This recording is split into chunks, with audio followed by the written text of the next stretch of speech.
Welcome to Low Key PD. In this tutorial, I'm going to show you how to use this calendar on the left-hand panel in Google Calendar.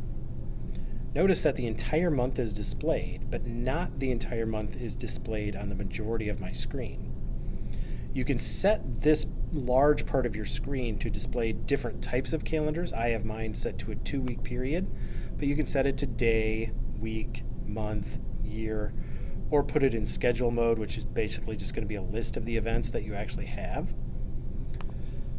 So it shows me the whole month over here, but only the 2-week period that I have set is going to display. But if I want to jump to a specific date, in the 2-week view that will show me that, I can do that. I can click on March 26th, and it will jump to that 2-week view where the 26th is in the first week and the second week is after that.